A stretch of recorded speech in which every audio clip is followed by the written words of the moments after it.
आज मैं एक कहानी सुनाना चाहूँगा। इसका टाइटल है king and the four wifes. एक राजा था और उसकी चार वाइफ्स थी। तो राजा मर रहा होता है और वो अपने बेड पे लेटा होता है। तो अपनी चारों बीवियाँ उसके सामने खड़ी होती हैं और वो सबसे पहले अपनी फोर्थ वाइफ से कहता है कि क्या तुम मेरे साथ मरना चाहोगी और अगले जन्म में जाना चाहोगी, आफ्टर लाइफ में। तो जो फोर्थ वाइफ होती है उससे वो सबसे ज़्यादा प्यार करता था, क्योंकि सबसे यंग थी और उसे सजा धजा के रखता था, ज्वेलरी के साथ नए नए कपड़े पहनाता था और काफ़ी सुंदर थी वो दिखने में। तो जो फोर्थ वाइफ जवाब देती है कि नहीं, मैं तुम्हारे साथ नहीं आ सकती। फिर से वो अपनी सेम सवाल थर्ड वाइफ से पूछता है कि क्या तुम मेरे साथ मरना चाहोगी और आफ्टर लाइफ में चलना चाहोगी। तो जो थर्ड वाइफ होती है उसमें खास बात क्या होती है कि वो राजा उस पर सबसे ज़्यादा गर्व करता है। उसे अपने साथ जितने भी किंगडम राज्यों के साथ मीटिंग होती है, कुछ भी होता है, जाना होता है कहीं बड़ी जगहों पे, तो उसे हमेशा अपने साथ लेके जाता था। उसे उस पर काफ़ी प्राउड था। तो जो थर्ड वाइफ होती है वो ये कहती है कि नहीं, मुझे अपनी मतलब जीवन से बहुत ज़्यादा प्यार है, यहाँ तक कि जब तुम मर जाओगे तो मैं एक दूसरी शादी कर लूँगी। फिर उसके बाद वो अपनी सेकंड वाइफ की तरफ मुड़ता है और वो सेकंड वाइफ से सेम सवाल पूछता है कि क्या तुम मेरे साथ आफ्टर लाइफ में जाना चाहोगे और मेरे साथ मरना चाहोगी। दूसरी वाइफ में खास बात क्या थी कि वो राजा की हमेशा साथ देती थी, चाहे सुख हो या दुख हो, वो हमेशा उसके साथ रहती थी। तो वो कहती है कि आई एम सॉरी, मैं तुम्हारे साथ आ तो नहीं सकती, पर मैं तुम्हारे लिए एक बहुत बड़ा फ्यूनरल अरेंज कर सकती हूँ। ठीक है, जब तुम मर जाओगे तो मैं तुम्हारे लिए फ्यूनरल अरेंज करूँगी और फैमिली फ्रेंड्स सब लोग आएंगे।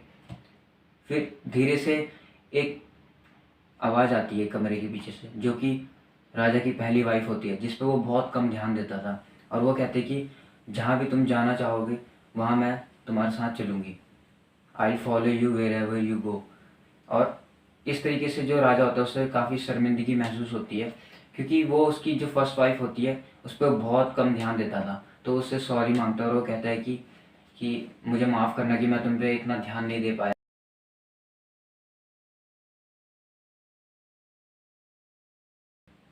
अब इस कहानी का मोरल क्या है?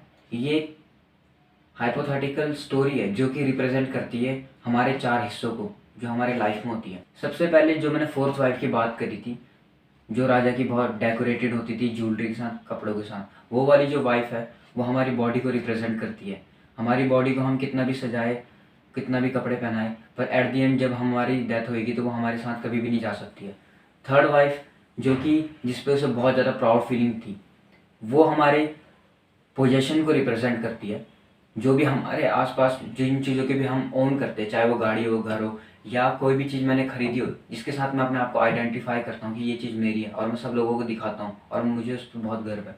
यहाँ तक कि हम जब मर जाएंगे वो भी हमारे किसी काम की नहीं रहेगी, बल्कि यहाँ तक कि जो हमारा था, जो हमारी पोजीशन थी, वो भी किसी और को दे दी जाएंगी, चाहे वो हमारे बच्चे हों या कोई और लोग हो।